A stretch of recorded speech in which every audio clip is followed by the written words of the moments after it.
Welcome to the Inventors Association of Manhattan, and hello, unexpected. Great start of a new year. We are here to help inventors, startups, and entrepreneurs figure out really good ways to move forward with their ideas, inventions, businesses, what have you. And I just want to dedicate this year, and it sounds a little corny, but it's January, to getting that business inside you out and move forward in some intelligent way. And the way we do that here is we have great speakers, like Justin tonight, and we also do pitching panel, which is our version of Shark Tank, but without money or TV drama or embarrassment and such like that. So a very constructive way to add feedback. We're going to go until about 10 to 8, take a break, and then come back for the pitching panel. So just a couple of quick things too. I was fortunate last week I was out at the Consumer Electronics Show, if any of you have heard of that, CES. And it was awesome. It was, believe it or not, for myself, the first time I went, and it was like a kid in a candy store. But just a couple of top line trends and amazing things. A lot of you probably ask about 3D printing. And one of the rubs with 3D printing that I've seen and heard over the years is that it's weak. The materials don't allow you to have production level strength. And I stumbled across a company that has a patented process for integrating carbon fiber and Kevlar into 3D printing. And it was pretty darn remarkable, the strength of this stuff. Also, has anyone seen 3D printing using paper? This was also weird. They take a ream of paper and they add glue and ink to it and they stack it up, and the stuff is amazingly strong too, which I thought was kind of freaky. Also, if you're not good with CAD, you want to take an object and create a model of it, well, how do you do that? Scanning. Scanning has been very expensive. Found a company from Toronto. They have, it's called Matter and Form, a $600 desktop scanner.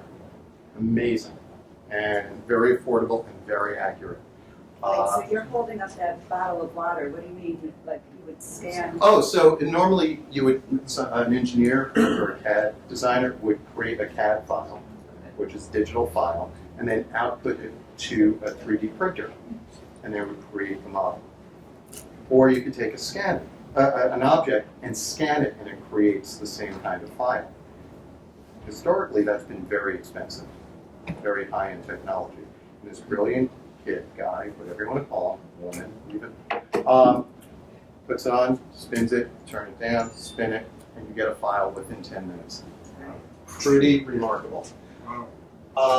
Wearable tech, by the way, so you all probably, if you saw some of the news stories about the driverless cars, that gets overly covered, and you could see that. But the great part about the show, aside from, by the way, Mike Sorrentino, one of our long-term members and prior pitch panel guys, he was at CES introducing his product.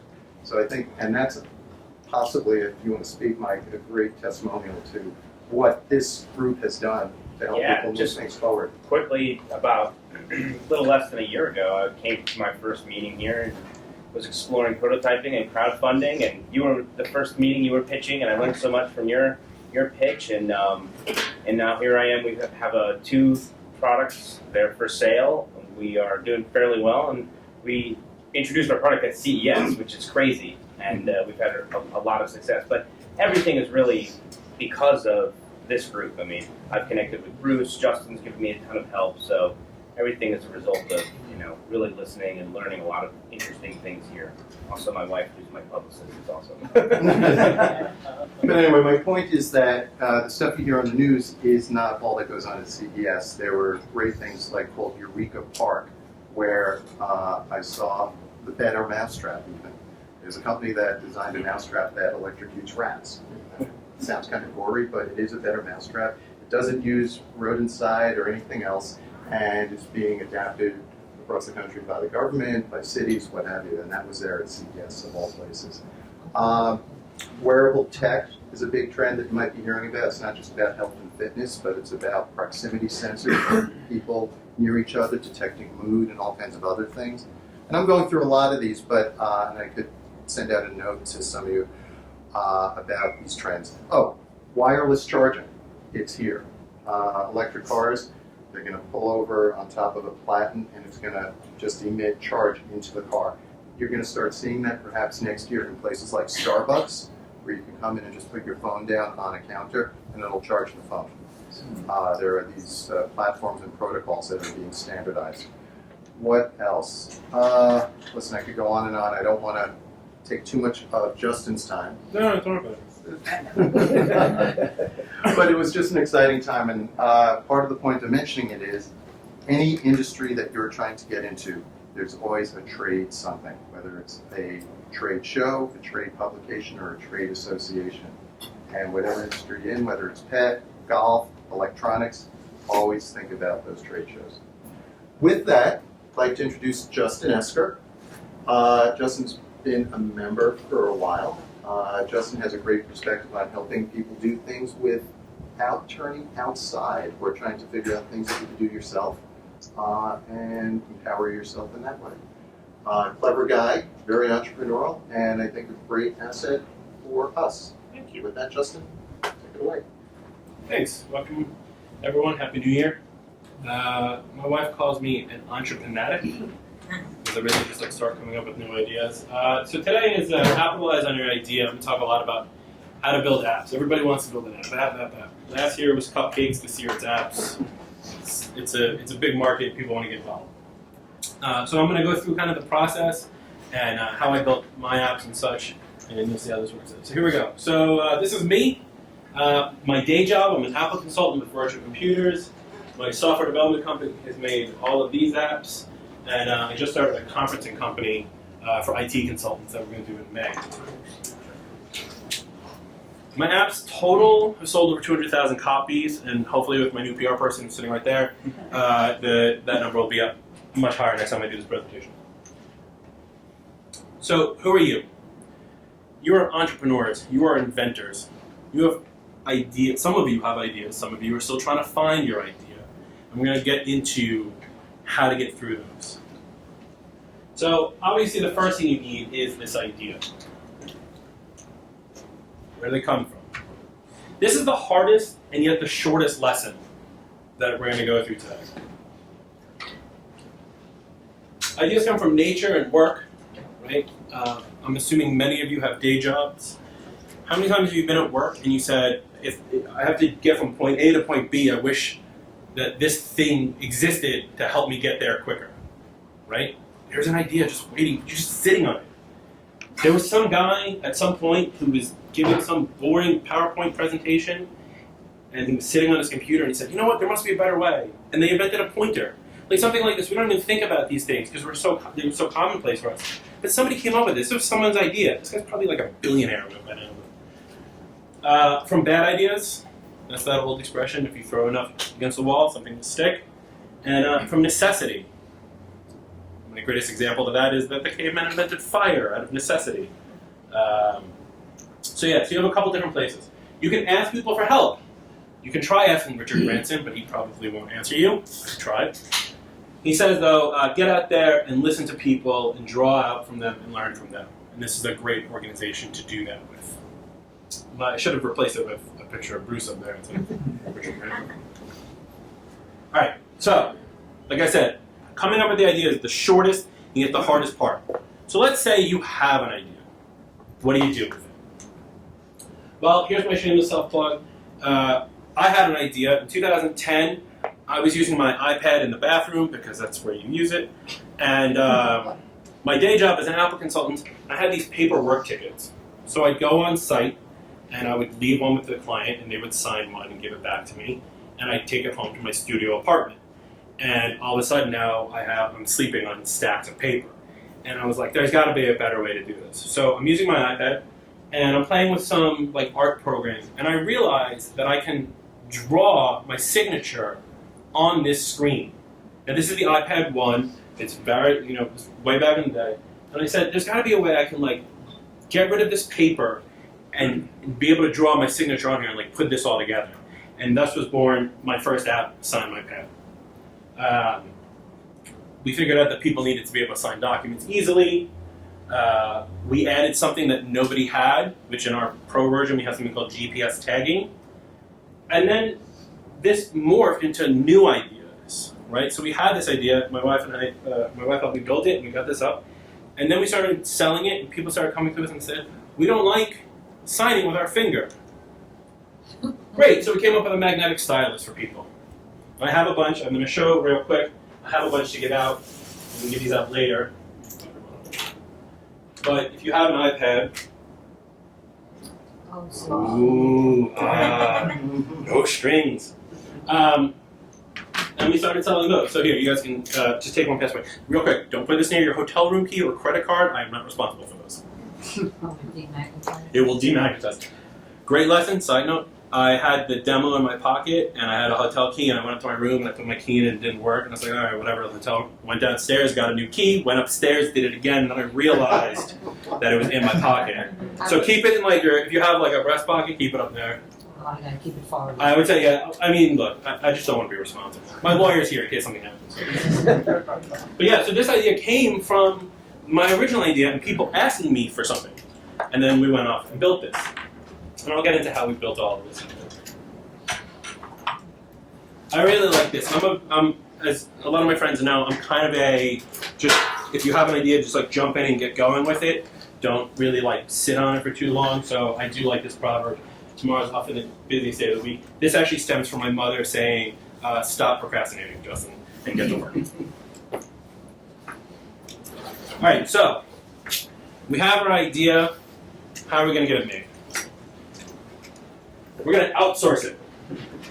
This is a great TV show, by the way, if anybody hasn't seen it. For apps, I outsource everything. I outsource the coding. I outsource the graphics. I outsourced the quality assurance. I outsourced the support for a while. I literally did nothing. It was awesome. So we're going to talk a little bit about how we outsource, though, and who to outsource from. A lot of people say, oh, well, if you're outsourced, aren't you taking away jobs from Americans? No, not necessarily, right? Because you can outsource here in the States. Outsource just means you're not doing the work yourself. So this is a very, very gross generalization here. Okay? For programmers, and I'm only talking about strictly programmers, in the United States, they tend to be more expensive, but you get more bang for your buck. Overseas, it's going to be cheaper. You're going to get what you ask for, so if you give them something with typos, it's going to come back with typos. And they're slower. They will tell you 6 weeks, they mean 10. Price difference. My first round programming, my Indian programs were $10 an hour. My guy in California is $150. Okay? I was paying the people in India like in Skittles, and I got an app made. But they told me 4 weeks, and it took about 8. If you guys have questions, shoot them out. I'm good. But can you start with the Indian guys and then have your US guys fix what they... Sure. Absolutely. There's going to be some trickery with that because every programmer likes to write in their own language. They all think they're poets. They're not. And what happens is one programmer's methodology for writing how a function should be is not necessarily the way everyone else would. So you'll end up having to pay a couple of hours. Even if you go from one Indian programmer to another, to Chinese, or whoever, just know there's going to be a little bit of buffer for them to, one, decode everyone else's stuff, and then go, this guy was horrible, why'd you hire him? I'm going to fix all this, and then fix it up. I'm going to give it to someone else. That next person's going to go, well, that guy sucked also, I'm going to fix it. It's a never-ending story with them. Here are some great resources, though, to start outsourcing. And I love these sites, or at least some of them. Guru.com is where I got started with my outsourcing. On Guru.com, you can outsource programmers, architects, accountants, lawyers, which I highly suggest you don't do.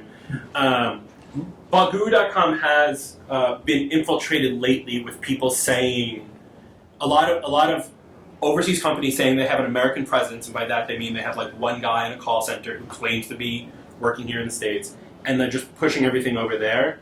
And they work for like insanely, oddly cheap amounts of money, and you know you're not getting what you're going to pay for. Great example. I put up on something the other day, like a month ago. I posted looking for an SEO growth hacker for my website because I wanted to see what was going to be the response. So SEO, search engine optimization, growth hacking is another buzzword in the IT world, that how to come up with new ideas to get your stuff out there. Somebody came to me and said, "Hi Justin, my team will do this for you, no problem, and it's going to be $4 an hour." And I was like, "Well, I have some change on my couch. Sure, let's see what you got." And obviously, it was utter garbage, right? So you have to watch out for who you're looking for. So you do have to vet whoever it is that will give you a proposal. And you vet them however you feel comfortable talking to somebody. Just like you would vet any other professional that you would hire, whether it's a contractor, an actual vet, whatever it is, talk to them and see if you like them before you just go and cough up money. So that's what's happening with Google. AirPair is a new one that I just found. AirPair will do programming by the hour, which is what I really like about them. So if I'm building a website for a client and I'm stuck on something, I can pay someone who's much smarter than me, like $60, and he'll fix all the little problems in 1 hour, and we're done. So that's a great resource. Freelancer.com used to be, I gotta remember the order, used to be VWorker, which used to be Rent-A-Coder. Clearly they're having problems, but if you want to find a programmer, that's another website. And then Fiverr. Does anybody know Fiverr? Fiverr is great, because you pay someone $5, they'll do like virtually anything. I'll write your product name on my forehead and send my video out to 100,000 followers for $5. So here's $5, I want to see that happen. Anything that'll happen, but you can pay people a lot of other things. I wrote a book called Appitalize On Your Idea. Bruce is actually in it. And I paid someone on Fiverr a couple bucks to rewrite my Amazon listing, because I'm horrible with English. This is like TaskRabbit. They'll do It's kind of like TaskRabbit, but there's no physical job that has to be done. None of these will give you somebody you will physically meet. They're all just online. Okay. Okay. So anybody else want to take a picture of this real quick before I change off? Yeah. Yeah. Okay. We'll wait.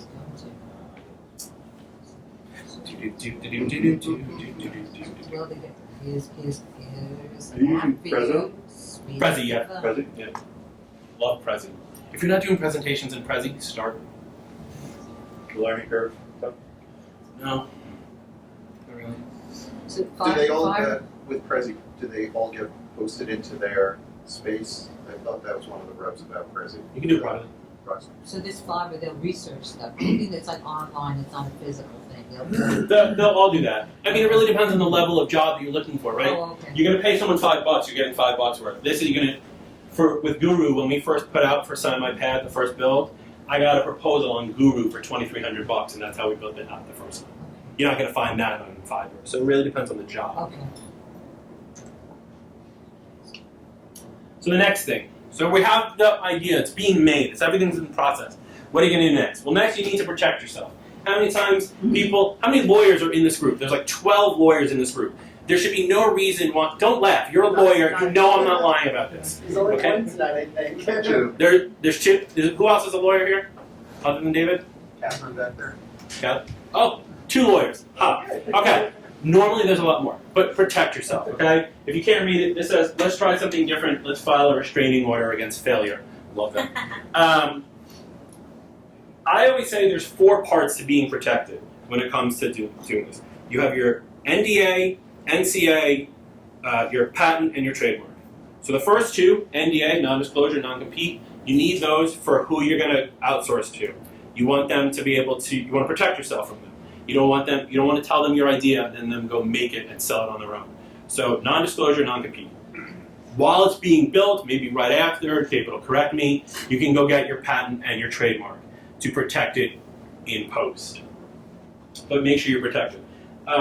Another reason to have a protection, oh yeah, sorry, I took a slide up. The other reason to have a lawyer is you don't want to let yourself get beat up. We had an issue with I had a lawyer before David, who also was named David. And we had an issue where we posted a version of our app that fixed a problem that circumvented someone else's security. It's like, all right, that's a little shady. But in our iTunes listing, we wrote their name incorrectly. So my other lawyer from Ohio, New York transplant. I get this letter, and it says, dear Mr. Esgar, you're infringing on our trademark, and you're also breaking our end user license agreement. So I call my lawyer, and I was like, what do I do? And he goes, go to the last page. What's the guy's name? I tell him the name. He goes, what's it say under that? And I go, staff attorney. And he goes, I'm going to screw that guy up. And I was like, all right, why? And so he started corresponding and did stuff, and they didn't have any right to come after me at all. And without that, I would have just folded. I would have just been like, oh, I'm sorry, here, took all my money and my TV and my wife and whatever. But no, you need to be protected. You need to make sure that these things happen. This is the world we live in. Everybody wants to sue one another. It's like the cool thing to do. So don't let them get yourself a lawyer, right? Absolutely. Did you mention about when working with someone getting assigned into the copyright? I did say copyright in the thing, like copyright patent, but copyright, trademark, patents, all Yes, that. Dave, do you want to just mention that about when you I don't do? think you did. You I didn't know Justin back then. But when you use Guru, do you sign anything that says that anything that Guru is making for you that you own copyright to? It's not through Guru. Guru is just the platform you're using to make the communication. So you would sign. All the people who were bidding on my project, I posted a really generic thing. Want to build an app involves PDFs. If you wish to bid on this, please communicate with me, and I will send you an NDA and I'll send you a non-disclosure, non-compete first. So I think just to put it out there, it's probably a really good idea that if you're going to hire anyone to do anything for you, you want to if you're going to hire anyone to create something for you or build something for you, you want to try to get it in writing. You want to try to get a work made for hire done that says that if the person that is actually creating it by law is the owner of the copyright because they're the creator of it. So you actually have to transfer ownership to the person that's buying it. So that might be, I don't know if that's in Guru, but in some of the other ones like Odesk, which is a newer one, it's in their just check paperwork that it's in somewhere. there. So again, by law, automatically the creator owns the copyright. So when you're hiring someone to do it, you need a document that physically says that ownership is being transferred from the person that's creating it to the person that's buying it. Without that, then you're going to get into this whole legal battle: who owns what, who controlled it, blah blah blah. This is what I'm saying. You need to have a lawyer. So I would have no idea.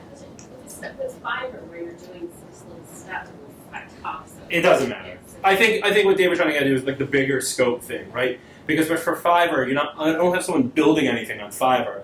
Fiverr is like, we needed a new video intro for our blog, so I paid a couple people $5 to see who could do the best one. There's nothing really there. You wouldn't have to fix a code. Right? No. Fiverr's not for code. Fiverr is more for like one-off little tasks that you need done. Some people are trying to get around that though. I saw one where someone's gonna, for $5, she'll consult you on a project that you need that's like a bigger size. Right. So there's like the guy who did my Amazon thing. His is don't quote me on this, but it was something like for $5, I'll write your Amazon listing up to 50 words, and then after that, it's $10 extra for 150 words, and if you want it in 2 days or less, it's an extra $25. I think I paid him $45 at the end, but it was worth every penny because if you look at what it was, what I had, and what it is now, it's amazing. Okay. Nothing's $5 on Fiverr. They always have add-ons. They But have you can get a couple. but it is worth it. All right, so products being made, you've protected it, you're getting your first copy back. Test it. Use it and test it, and then test it some more, and until your eyes fall out of your head, you keep testing it, and once they fall out, you put them back in your head, and you test it some more. Because if you put out a product that is, you will burn.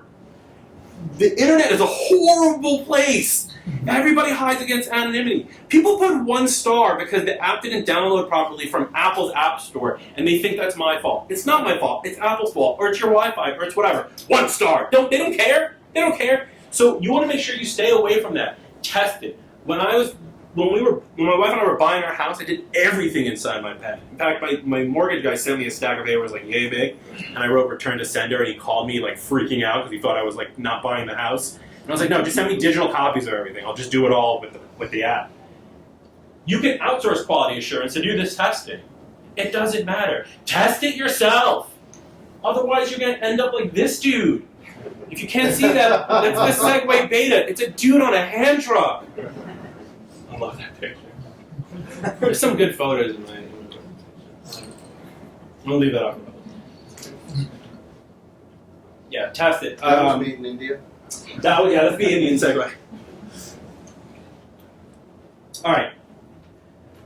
Product's made, protected, you've tested it, you're ready to sell it, you got it out there. What do? You hire Annie and you call it a day. Yeah. This is what I call the marketing toolbox. So in here we have a couple things. So first, face-to-face meetings.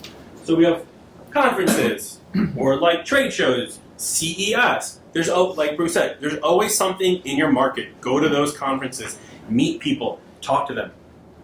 Face-to-face. This is all face-to-face. So we have conferences. We have networking groups, like the Inventors Association of Manhattan. You have three in there. You have networking groups. If you're only part of one networking group, great. Should you be part of more? Probably. Business parties. Oh, there you go. Who likes getting drunk? Occasionally? Occasionally. Go and get drunk and talk to people about schmooze and be like, hey, by the way, this is what I'm making. We call it schnurring. And then this used to be called the elevator pitch, but I've recently changed it to the 140-character pitch, also known as the Twitter pitch. If you can't explain what your business does in less than 140 characters, you have failed. That's the way I look at it. I'm sorry, just is. I was talking to somebody, I forget who it was, I was talking to somebody, and they were trying to explain to me what they were building, and I'm like, all right, do it in 140 characters. And he's like, okay, it's this, and then I'm like, dude, 140, you have 5 words of a sentence to tell me what your app does. If you can't do that, I don't want to talk to you. And like 2 weeks later, he finally got it. And I was like, all right, well, now we'll talk. But yeah, 140 characters, because if it can't fit in Twitter, it doesn't exist. In fact, this should actually be less, because you always need to have a hashtag or an @ sign or something like that. It's a whole other conversation. All right, let's talk about social networking. I'm sorry about the blurriness, my laptop's being Social networking bothers me a little bit because, one, people still call it social media. It's not social media, it's networking, you're communicating with people. There's a proper way to use social networking, okay? It's to communicate and have a two-way conversation. So here's, in 3 easy steps, how to use social networking. 1, know your audience. For me, for SignMyPad, my audience are real estate brokers and lawyers. Done. Right? So know who your audience is. You got it? It's about to turn. Here we go. Learn about your clients. Learn the details of them. Find out who they are as people. You're just not selling and regurgitating your sales pitch over and over again. You need to interact with them. You need to know who they are, what they like. Does anyone here not know who Gary Vaynerchuk is? Gary Vaynerchuk used to own a liquor store in Jersey, created a webcast TV show about wine. Now is like this big social networking guru that everybody who's like starting out in social networking listens to, and then they realize like, all right, I'm over him. But the reason I bring him up is somebody came to he told a story, somebody came to his store, his wine store in Jersey, bought like $1,000 worth of wine. And to say thank you, the store looked up the guy who purchased it on Twitter, found out he was a huge Jets fan, sent him a signed Jets jersey of whoever his favorite, I'm not a sports guy, I don't know, whoever his favorite player was. You think that guy buys wine anywhere else? No. Because they learned about him. And what they did was they said thank you. This is huge. People forget to do this all the time. Don't we have like manners anymore? My mom used to slap me on the wrist when I didn't say thank you. Right? You say thank you. If someone buys your product, say thank you. Now, here's the opposite side of that. Again, Gary Vaynerchuk, I met him and I was like, hey, we make an app. Apple doesn't tell us who the people are. How do we say thank you? He goes, put something in the app that says, send us an email, let us know you bought it, we'll say thank you. And then somebody on the internet, because remember what I said earlier, the internet is a horrible place with mean trolls. Someone goes, they're email harvesting so that way they can spam you. What? I hate spam. I've never spammed anyone in my entire life. Why would I want to do it to anyone else? I think that person should be shot in the head. But no, this is what happens because the internet's a horrible place. But we were trying to say thank you. That's really all it was. We were just trying to say thank you. So say, when someone buys your product, say thank you in whatever way, shape, or form it can be. Send them an email, send them flowers, whatever. Questions about social networking? Awesome sauce. That's how you use it. Blogging. Okay? There are no ifs, ands, or buts. You must have some sort of blog. Period. End of sentence. Hashtag Justin is right.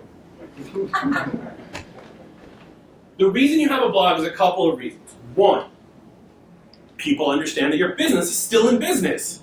How many times have you gone to a website and you don't know, hey, what's up, Ryan? How do you many times you go to a business website and you don't know whether or not that place is still in business, right? Because their last blog entry was from like 2012. Keep a blog. That's number one. Number two is you're going to build SEO. SEO is search engine optimization. You don't need to pay that company in India $4. You can do it yourself. I love WordPress. WordPress is 20% of the internet. There's a reason for that. It's so SEO friendly. The more stuff you write, the more topics you come up with. And not only about your own stuff. Again, this isn't about sales necessarily. This is about getting people involved in your world, in your market. I'll talk about things that are happening in real estate. I'll talk about things that are happening in law, whatever it is. Because when people start searching on the internet, start searching Google, law apps, it's going to show up. That's what you want. You want to build your rankings. So have a blog. Now, a lot of you will then go home and go look at some of my apps and go, but Johnson, you don't have a blog on Goodnight or Email Phoenix. That is correct. Email Phoenix doesn't have a blog, and Goodnight we're working on one, but they all stem back from this, so I'm covered. Have a blog for your company, not necessarily each product. All right. So we've made our product. How am I doing on time? Good? Good. Great. We've made our product. We've protected our product. We've sold our product. Here's the big thing. People go, what are your metrics? How do we know that we're doing it right? Well, are you making any money? Because if you're not doing it right. If you're not making money on your product, you're doing something wrong. I can't tell you what. Maybe it's your product, maybe it's your marketing, whatever it is. But the fact is, you're not doing it correctly. I wouldn't be doing this. I wouldn't be up here. I wouldn't be selling apps if my apps weren't making me money. Going on money real quick. I really like apps in general because apps are what I call passive income. Right? My day job as an app consultant, I can only do between, let's say, 9 and 6. And as Ryan, and who just showed up, will tell you, I only really work from like 11 to 3. But 9 to 6 would be like the max, because there's only so many hours a day I can actually go fix things. But apps, for example, passive income, and apps are not the only one, there's a lot of others. I'm making money standing here having this conversation with you because there are people out there in the world buying my stuff. Which, by the way, if you say that out loud, people are buying my stuff. It's like such an ego boost. You just love it. You just want to say, a lot of people are buying my stuff, and it just makes you feel better. That's how you know you're doing it right. Also, are people talking about your product? I really want to know what this guy is whispering to him, because he looks super shocked in this photo. Are people talking about your product? Right? There's great ways to check the Google alerts and a bunch of these things that will tell you if other people are talking about your product. If people are talking about your product without you prepping them to talk about your product, that's good. Really good. All right, so let's talk about those people talking about your product and getting some coverage here. Story. I have to share this story, but this story bothers me every time. August 4th, 2011 was a Wednesday. It was really hot. I was living on the Upper East Side, and I had to go to a client in Brooklyn. Anyone who lives on the Upper East Side knows that getting to Brooklyn is like a pain in the ass. I get up, I go look at my daily websites, and right there on Wired Magazine is an article. This one about my app, SignMyPad Pro, which at the time we were selling for $99. And this part here blasts the crap out of my app. The guy who wrote the article never tried it. We knew because we were able to track the codes that we gave to him. Took a snippet from someone else's good iTunes review where the guy wrote, but this, added that, and just wrote, and here's millions of people are reading this. I'm freaking out. And I had to go to Brooklyn. So I go to Facebook, because that was really the most popular at the time. And I go to my friends, and I go, what should I do? And all my friends are like, sue him! And I'm like, no, that's a horrible idea. So my wife, who happens to not be here, but she's a genius, love her, came up with this idea. Let's drop the price, and let's let people make their own decision. So I put a video on the Autriv website talking about the article, and I said, we're going to drop the price from $99 to $9.99, and we're going to keep it that way for 24 hours, and we'll keep it, every positive comment on this dude's article, we'll keep it at $9.99 for another 24 hours. Your PR person saying that's smart, right? My wife's a genius. 8 days, we kept it there. The day after this article got posted, we made more money in that single day than we made the entire month before. It's not about you have to take bad press and turn it into good press. Somehow. You have to reverse it. Can you explain that? How to explain what? So why did we do that? No, you dropped the price. Yep. And you said it'll stay there for every positive review? Every positive review that was written on this guy's article will keep that lower price. And then at the end of that, we'll go back up to what our normal price, which was $19.99. So you wanted to drive people to his article? No, we wanted to drive people to let them try it for themselves. My video said something along the lines of, this guy's a dick, try out the product yourself, and let us know what you think. You don't like it? Put a negative review and say, I agree with you. Put a positive review, and we'll keep it at this lower price so more people can try it. A positive review of your... The app. Trust me, there were plenty of negative reviews on this guy's article. All my friends blasted him. It was great. And then 3 months later, I went back to go look at it, and all the comments had been wiped. It's shady. Why not keep it at $9.99 and do the volume? Like you do just volume. Our regular version is $3.99. So a price difference of $6 is not enough to warrant the actual difference of the features. We want to instill in people that the $19.99 version features are worth that. There's a value to what you think you're worth as a person, yes? So it's the same thing with your apps or any product you make. The question is, why doesn't everybody sell their stuff for $9.99? It's the same thing. We think the features in the Pro version are worth that much. Now the reason we had it at $99 though was somebody had come to us and asked us to add some features, and there are ways to do it now, but back then the easiest way for us to get the 5 sales that this person wanted was to throw it on the App Store, and we just left it at $99 until we lowered it when this whole thing happened. So take bad press, make it good press. Here's another great website, Harrow. Told you I signed up for it. Harrow is helping a reporter out. Sign up for this. You get 3 emails a day with articles of reporters who are looking for help. I got quoted in the Wall Street Journal as an Apple expert. Are you kidding me? I'm in the Wall Street Journal. I bought 10 copies of it, and I had it plastered all over my apartment because I was in the Wall Street Journal. Look at me. I do not belong in the Wall Street Journal. I was in the Wall Street Journal. It was awesome because of this. Because somebody was writing an article, an anonymous person was writing an article about AT&T and the iPhone, I don't remember what, and I responded to it, and I got in the Wall Street Journal. I went to my mother-in-law, and I was like, look, I'm in the Wall Street Journal! I just rubbed it in everyone's face. I got it. Right? In other words, you I got quoted as an you expert. answer. Yeah, I answered a question. I got quoted as an expert. And you can do that, right? For free. 3 times a day, Monday through Friday. There's some stuff at the top. You skip past that. You look at the list of questions that are being asked. If you don't like any of them, you delete them. Otherwise, you go and you go and try to respond. I try to do maybe 1 or 2 a week at best. If it's not something in your field, don't answer it. If it's something in your field, great, perfect. But great way to get coverage. And it builds up your brand. Let's talk about that. Be your brand. People who know me, this is me all the time. Don't do that, Ryan. Ryan's like shaking. You guys can't see this, but Ryan works for me. He's shaking his head because he knows I'm like this all the time. This is me. Be your brand. Everything I do outside of the privacy of my home is about my stuff. It's about my apps. It's about my role. I am who I promote myself, I promote my apps, you have to do the same thing.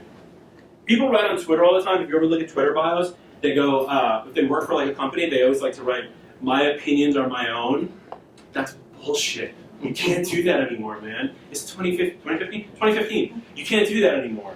Your opinions are your brand, and your brand is your product. And if you're going to be an inventor, an entrepreneur, whatever, anything you say has to reflect that. If you have a problem with how some celebrity's acting in public, don't tweet it, because it's irrelevant to your product. Unless, however, your product is some rag magazine that blasts celebrities. I love this one. I'm in deep with it. Alright, so people are talking about you. You're making money. We need to support our products. Okay? In the app world, this is really big because no matter what, people don't know how to use stuff. It just is. Okay? I'm not trying to be mean to anyone, but in the app world, we usually say, try to build for the lowest common denominator of human being. It's a horrible thing to say, I know that, but the fact of the matter is I can't tell you how many people have gone and said, how do I do this? And literally it's go, did you press that button? Oh. So we need to be able to support our product. And we want to be able to do it on the cheap. So there's a couple different things. Outsourcing, great example. If you can train whoever you're outsourcing to do it well. I had a hard time training the teams in India on like the very subtle nuances. And I get a little sticky about those things, so they couldn't do it. So, interns and fresh graduates. Interns are free. Free is good, because that's more money for me, and that's all I care about. You can hire an intern and pay them in college credit, pay them in hamburgers, it doesn't matter. You don't give them a paycheck. If you want to be nice, give them a stipend. My favorite thing is to say, I'll give you college credit, and at the end they go, okay, can you write me a letter of recommendation? And I go, you write it and I'll sign it. I outsourced the letter. I mean, that's how it works. And fresh graduates, I know it's 2015 and I hate saying this, but the economy still kind of sucks. There are people looking for jobs left and right. You can get these kids out of college on the relatively cheap. You have to pay them. Otherwise, that's, I think, illegal. But I have a lawyer for that. Virtual assistants. VAs were really big when Tim Ferriss wrote a book called The 4-Hour Workweek, which I'm pretty sure everybody in this room has read and keeps it under their pillow. Virtual assistants are great for up to a point. There are virtual assistants, two big countries for virtual assistants, Canada and India. The problem with virtual assistants is you need to be able to have enough work for them to do, but if you do, you can have them do your support work as well. I'm sorry, what is a virtual assistant? A virtual assistant is, imagine like a task rabbit that you never meet. So my virtual assistant would do research for me. One day I said, hey, I need a couple recipes to make dinner. He sent me a 10-page Word document with a gorgeous border with all these things, full-on recipes, like the whole night. Essentially, it's like an actual administrative assistant, but not physically there. But if you don't have enough work for them, it doesn't work out. Because you're paying them a monthly fee and then an hourly on top of that in most cases. And I had this virtual assistant. He's in India, and he said, hi, my name is Joseph. And I go, hi, Joseph. Can I call you Joe? And he goes, oh, no one's ever called me Joe before. And I'm like, no, your name's not Joseph. Don't lie to me. But I love Joseph. Joseph was great. He did amazing work for me, but I ran out of stuff for him. So it didn't really work out. I'm going to use this example, Leanna, but in doing research for Kickstarter projects, a lot of the time they say, have a virtual assistant to help with, what was it, like doing mailing lists, right? Blast mailing. For doing email blasts. And if you're only using it for email blast, it's not worth it. You need to literally have too much work to do to have a virtual assistant. Much like you need to have too much work to do to have a real assistant. The only difference is you can't meet them, so they can't pick up your dry cleaning, and they're not going to call the vet to confirm your dog's appointment. Okay? But they are cheap. They're cheaper than an actual system. That's why I like virtual assistants. You can make money in this business, but there's a huge component of this, which is don't forget to actually live your life. Okay? Don't swamp yourself in work, otherwise you'll kill yourself. So I always say eat, pray, and love, or something like that. All right, so just a couple of quotes, and then I'm done. Zuckerberg, does anybody not know who he is? Biggest risk is not taking any risk.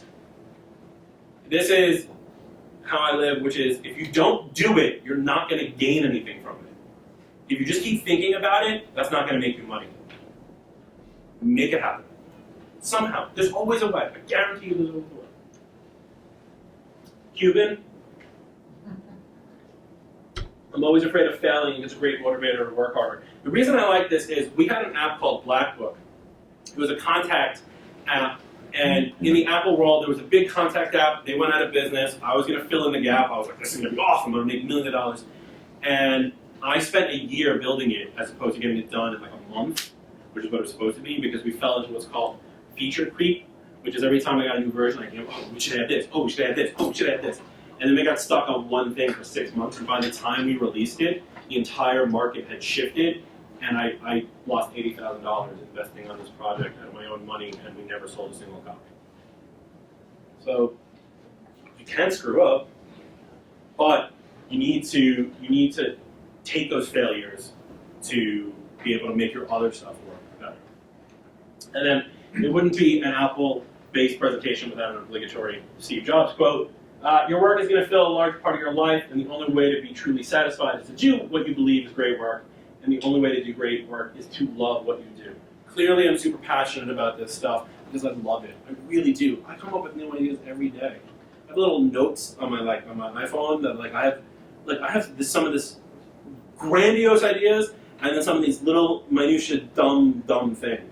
But as long as you keep coming up with new ideas, you'll find something. And that is how you Appitalize on your idea.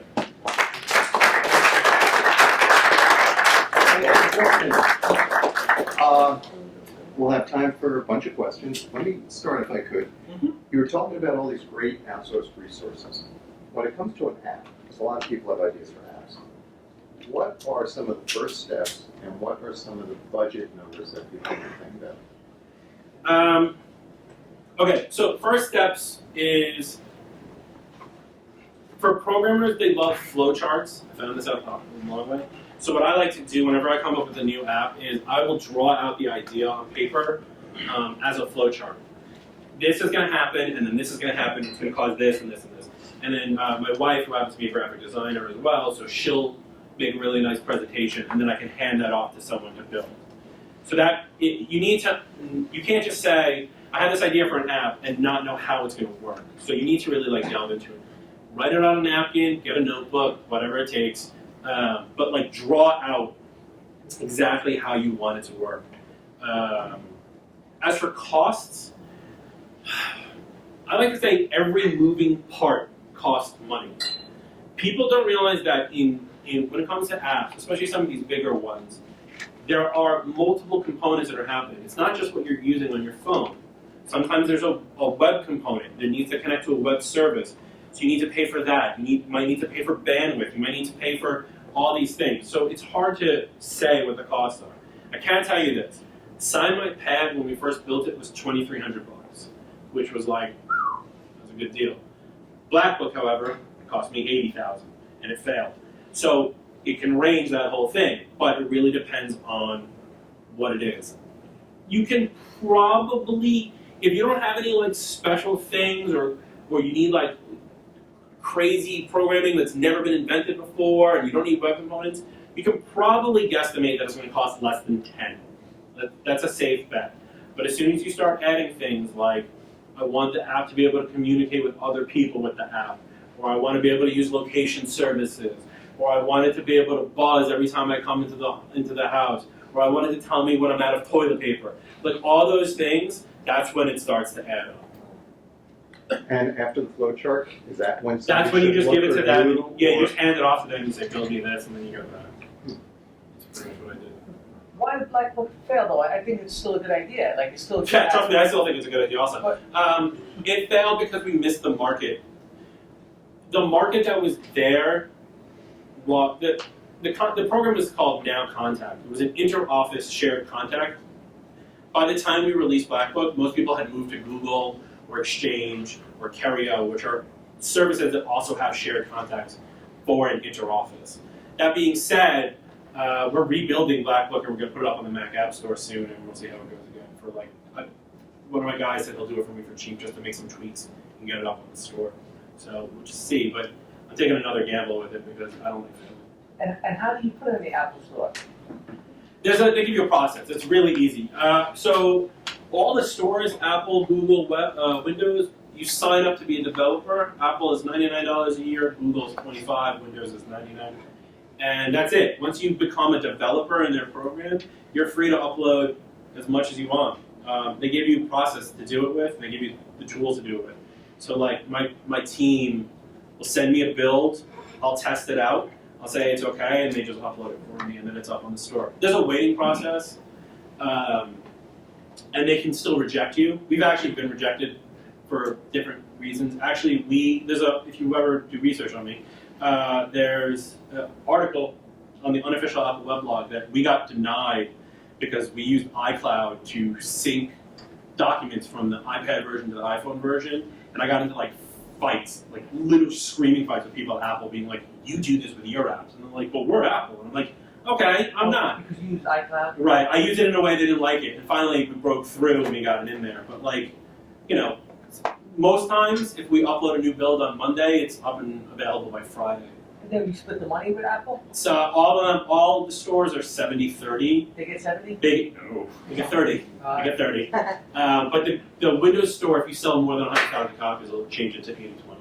But the Apple Store does it with the Mac App Store, iBook Store. Anything you buy, not music, but anything you buy from any of the app stores, the person who makes it is only getting 70%. So on my $3.99, I only make $2.80. But there's millions of apps. Like, how do you get yours, like, Social networking and getting covered and having a PR person and doing things like this, because I'm really expecting all of you to go home and buy my app tonight. Yes? Is it versatile to switch from like an Apple store to the Android? Or like you have to get the apps coded? It depends on how you do it in the beginning. There are tools that you can build for both, and there are tools, and then those are great for like simple stuff, but sometimes you want to write things that are specific for each, and then you can't. So you end up writing it twice or 3 times. It's actually, to be honest, we have SignMyPad and SignMyPad Pro. For iPad, we have SignMyPad and SignMyPad Pro for iPhone. We have SignMyPad and SignMyPad Pro for Google. And we have SignMyPad and SignMyPad Pro for Windows. I have to manage all 8 versions separately because of the way we built it, which wasn't necessarily correct. But I paid $2,300 to get it done. If I paid $23,000 to get it done in the beginning, it probably would have been a lot easier. So there's time and headaches versus money. The coding is different, but mostly if you can get something to work on Apple, it'll work on all the other platforms. No. If it works on the iPad, it'll work on the iPhone without it. Different libraries, different. Apple is Objective-C, Android is Java, and Windows is C++. None of them talk about it. But there are tools. If you're programming using something called Xamarin, for example, that's a tool that will write in all 3 at the same time, but it needs to be super basic. Like it needs to be like a super basic app. Sorry, next question. That's okay. What about, can't you get ripped off too by, you could pay one guy $23,000 and he might do a worse job than the guy did for $2,300 too. So, Did you vet him before you hired him? I don't know. Who's it on? Is it on him or is it on you? You gotta vet these people. Let me ask you a question. You come to these meetings, you talk to people like Bruce and I and stuff like that. How do you know you can trust us?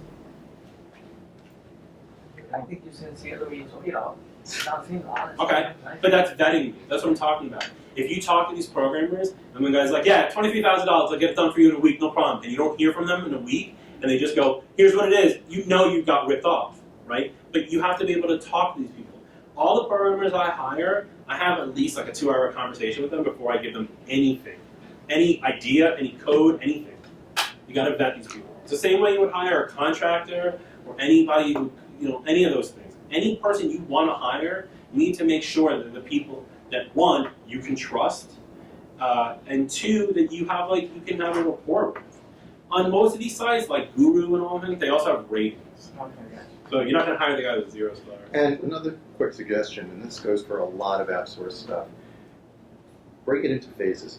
And it could be, the initial flow chart, where they take your flow chart and refine it. And see if you could do that for like $1,000. and see how that relationship goes. If you see that they're responsive, they're giving you objective advice and contributing, your index of trust starts to go up a bit. But you don't want to hook them for the $23,000. It's also half deposit right away. It's also about building what they call the MVP, minimum viable product. What's the least amount of money I can put in to get a product that works the way I want it to work, and then we'll worry about bells and whistles. You're not going to have to spend $23,000. Yes. Where do you go to find programmers to begin with? Guru.com, Odesk.com, Freelancer. I think I found all my programmers there. Even my graphic designers. I find everyone there. I didn't find my wife there. Do you have a preference of freelancer or freelance? Is there any difference or benefit you think one or the other? I don't use either of them. I use Odesk for everything. For no other reason than it's easy for me to type O when it autofills in my URL bar. They're all the same. I'll give you your last. Are you a programmer? What's your background? I am not a programmer. I was a general business administration major out of the University of Rhode Island.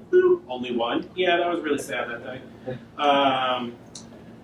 I was a mortgage broker, and then I needed a job because mortgages sucked back in 2003, and I fell into a job being an Apple consultant, and then I started my own Apple consulting agency in 2008, and then everything. So networking or in IT networking?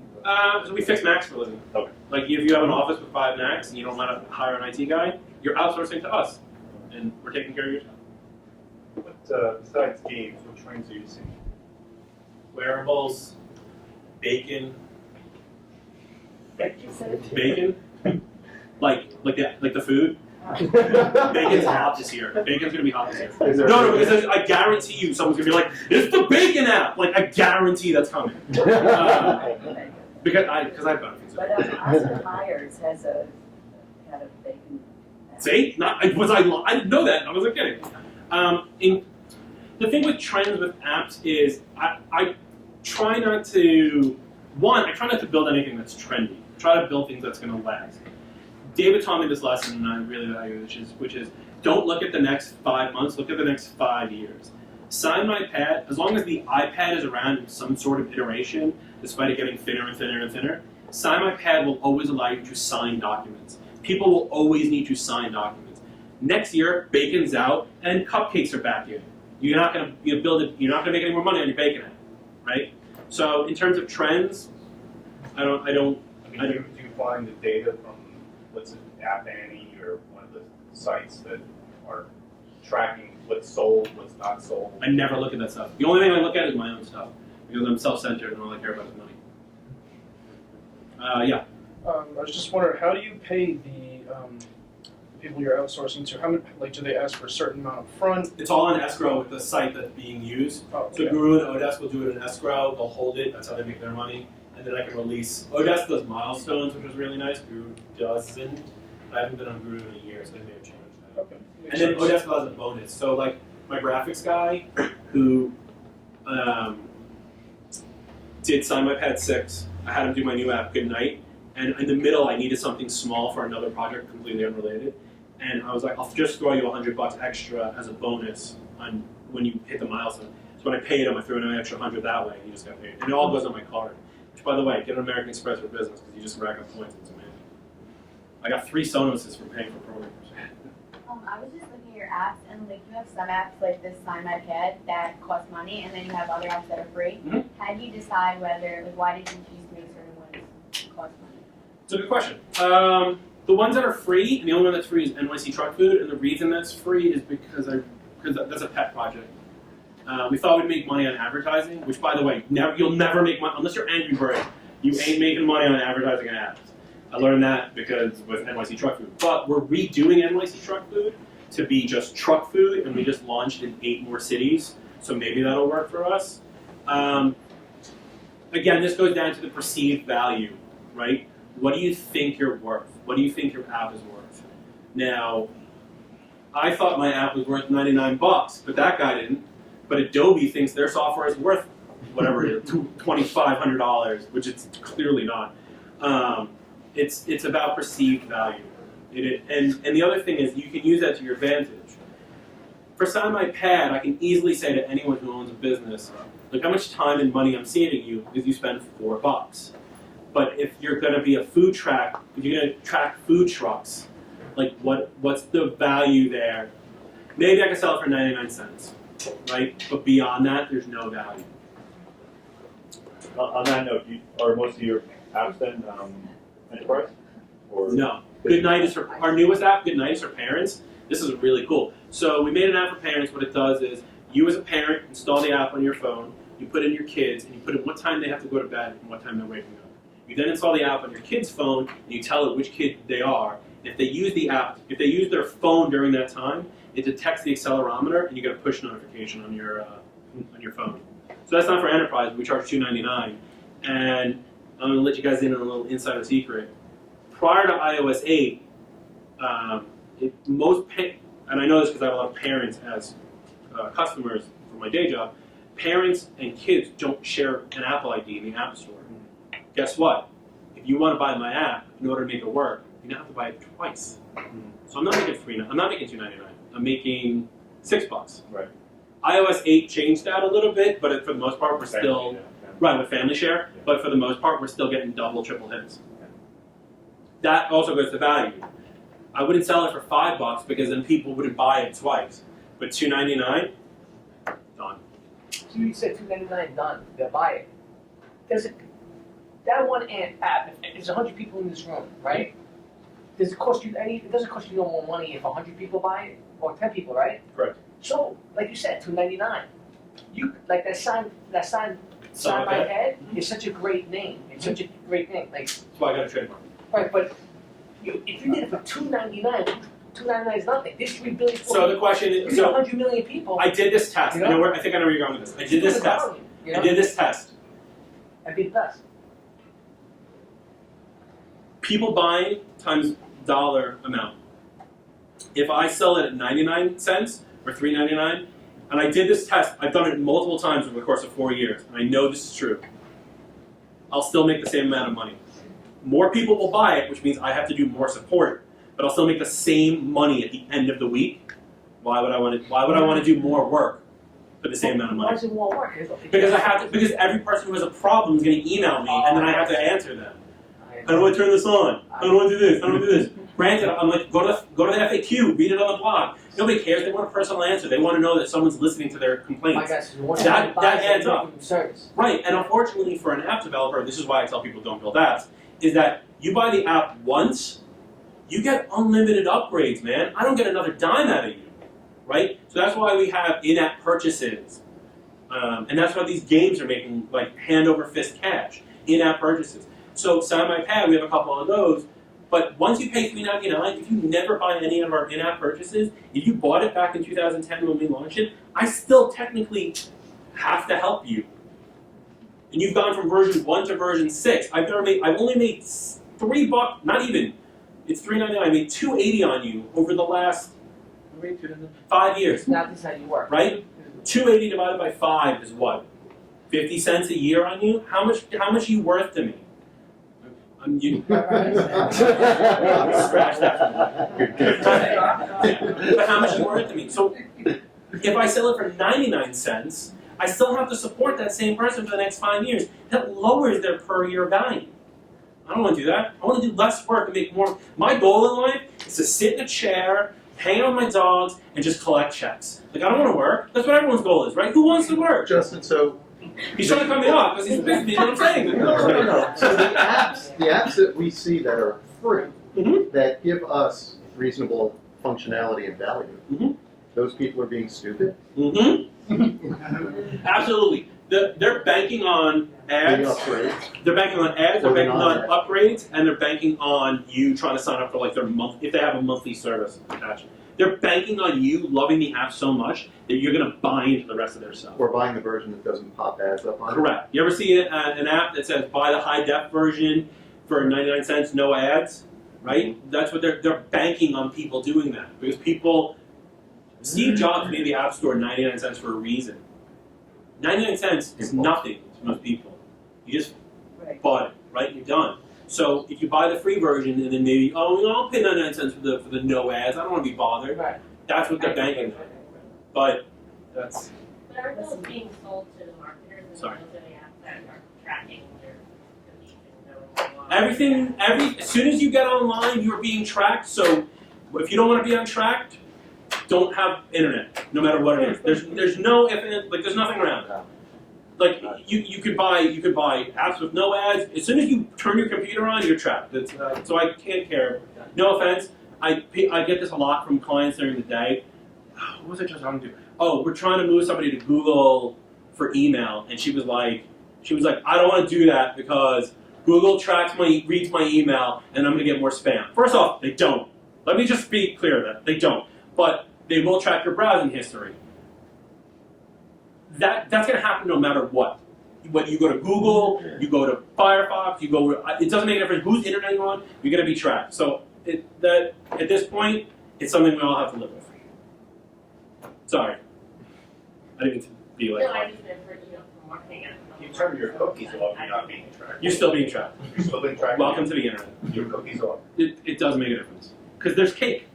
Who doesn't like cake? There's always something. If it's not cookies, it's your cache. If it's not your cache, it's your URL scheme. If it's not your URL scheme, it's something else. There's always some way they're tracking you. Unless you're on the dark web, and I'm sure most people here have watched House of Cards, so you know what the dark web is. Like, you're not getting away with it. By the way, don't try to Google dark web because it's a lot of child pornography. There was an article. You heard. No, there was an article 2 days ago that most people saw House of Cards and they're trying to get on the dark web, and then they found out that the dark web is like 90% child pornography. I told you the internet is a horrible place. I did say that. Yes. All right, so you were saying that the customer service is a hassle and you have to... To a point. So along those lines, is there some companies that you can sell your ideas for apps to, or so they can deal with that stuff? Can you outsource your customer service? Sure, you can outsource your customer service. But I don't think that's you. I think you're saying, like, I have an idea for an app, I want to just sell it to you, make some money, and then let you build it. You know, like, for instance, like, I guess it's Hallmark. You can sell them an idea for a greeting card. Right. Yeah, no, I get what you're saying. Are there companies out there? I'm sure there are. Am I one? No. Because I lost $80,000 on another project. I'm peanut butter and jelly. You don't know of any. No, I don't know of any. I'm sure there are, but you're probably going to be, if the app is that good, but if the app is that good, you're probably better off attempting to find, like, investors, which I know nothing about, but... Do an app to take the app. Yeah. Starting the app to sell your app. That's a genius idea. You said it out loud, and you didn't get an NDA from everyone in the room. Is there a Guess lawyer? what? David, quick. He's got NDAs in his briefcase. I'm sending you the email so that I have the copyright. Yeah, exactly. Yes. So, going back to Appitalize On My Idea. Yep. Going back to SignMyPad, and 5 years, $3.99 a year, right? Mm-hmm. 50 cents a year. When does the laws of diminishing returns kick in? I don't understand the words that are coming out of your mouth. It's only I'm okay. When does it no longer make sense? Right. When does it no longer make sense to do it? Consider killing Right. the app? I have had suicidal thoughts about my app every day. Not you. Since, Yeah. No, I'm talking about the app. I'm talking about the suicidal thoughts of the app every day since that article came out. Ever since that came out, I've said to myself, ha! She's already talking to David. She's using SignMyPad. Good, that's good. Sign your NDAs with SignMyPad. No, I've contended with that almost every day. When do I stop putting money into this? When do I stop supporting it? The problem is that, one, I treat my apps like I would assume I'm treating a baby, and that it's mine. And anybody who knows me knows that my wife is going to give birth to our first child in like 3 weeks, so I'll be able to see if this analogy works. But they're mine, and I built them. I mean, granted, I didn't code it, but like I built them, and I took this idea and I took from nothing. I rose it from the ashes. I don't want to get rid of it, but at the same time, and I'll talk to you, David, later, because I've had this conversation with David. I said to him, I'm like, what am I doing? Like, why am I still doing this? But I sold 10 copies yesterday, and Annie was in Las Vegas. She's my PR person for SignMyPad, that's the joke. People are still buying it. People are still using it. Until people stop buying it, I probably won't stop doing something with it. Now, that doesn't mean I'm putting money into programming per se. I might put more money toward marketing, but I won't stop doing anything. Don't get me wrong. There are every now and then like a support email that comes in, and I'm kind of just like trash because I just don't want to deal with it that day or whatever it is. But for like most of the stuff, I am responding to like people's inquiries. Oh, sorry. Do you have the flexibility in the App Store to say this is this edition and like the Pro versus the lower price one, and now you're going to make an enterprise level? And So in the App Store, if you look for SignMyPad, you'll find both versions, and we just. Right, but I'm asking like to kind of push people towards other editions. Oh, so the way we did that, this is like not trickster, but like the way you need to. We put as an in-app purchase into the regular version, an in-app purchase to the Pro version to unlock those features. Now, sounds great, right? And if you pay attention to what you're doing, for anyone who hasn't bought it, buy the Pro version. Don't do the in-app upgrade, because if you buy the in-app upgrade, you'll actually spend $2 more than buying the Pro version out of the gate, because it's $3.99 plus I think I made it $18 versus just paying $20 from the start or something like that. The bigger problem with that is that people who have problems with the app, we get this all the time. Love your app, had a problem with it, uninstalled it, bought the Pro version thinking that would fix it. No, dude, that's not going to fix it. It's not. Just buying the higher version doesn't fix the glitch that you're running into, but most people don't know that. So the in-app purchase has worked in some way, like it's actually spawned like a whole nother level of sales for me. But at the same time, I get a lot of people going like, I bought the Pro version, I want my money back, it didn't fix the problem. And I'm like, call someone else, because I can't refund your money. That's it. Apple Store doesn't allow the developer to refund money. Google Store doesn't. What happens when you kill the app? If you kill the app? So Does it we just killed- sit out there in its No, current yeah, so state? we actually killed one of our, we had SignMyPad Lite, which was a 99-cent version that had a couple features scratched out. I did it as a test, and we never updated it for iOS 8, I think it works until iOS 7. We're leaving it up there to rot. And every now and then I'll get an email and I'm like, what, I bought Lite and it doesn't work. Like, technically, if you're in iOS 8, it shouldn't even show up for you because of the way the Apple Store is built. But once in a while, someone downloads it and then upgrades. If they're nice in their email, I'll send them a promo code and I'll give them a free copy of SignMyPad so they don't have to pay anything. But if they're like a huge asshole, I usually just throw their email away. I'm a little sensitive to that stuff. When you lower, you mentioned before the high price and you lower the price. Mm-hmm. When you try to change the price to see how the market reacts, you get people who paid more who were angry about it. Oh yeah. So When we did the thing about the SignMyPad Pro, yeah. we actually we took our regular version, which was $3.99, and we made it 99 cents just for one day. And we got a lot of people going like, just bought it yesterday for $3.99, you made it 99 cents? And I'm like, slow your roll, because in like 24 hours, it's going back to $3.99. Don't feel like you got, look, like I said, the internet's a horrible place. There are people out there. And you know how many one-star reviews I got from, I just bought it yesterday? Are you kidding me, dude? Come on! It's not a reflection of how the app works, but everyone on the internet thinks that anonymity gives them the voice to bitch, and they're wrong. And the App Store is the worst, because on the Google Store, their name shows up. Right. On the Apple Store, on the Apple App Store, you could be sitting pretty, or iPad user, or whatever, guest. But on the Google Store, your name shows up. And in the Google Store, I can reply to your comments. Yeah. I heard a rumor that the Apple App Store is going to bring that in, but I highly doubt it. What's the ratio of Google Store to Apple Store? In sales? Yeah. The Apple Store crushes the Google Store, hardcore. Like 5 to 1? It's something, because it's just the amount of devices. Mm-hmm. The bigger problem for writing for Android is writing for so many different versions of Android, which Apple was like, haha, you don't have to worry about that. But guess what? Now with the iPhone, and iPhone 6, and iPhone 6 Plus, and the iPad Mini, and the iPad Mini 2, and the iPad Air, and the iPad Big Brother, and this and that, you have to write for all these versions. So they're just as bad, but the Android version, you have people who have version 2, version 3, version 4, version 5. You have to write for different things, and that becomes a little tricky. But because of that breakdown in devices, the iOS store is like this. And the Windows store is horrible.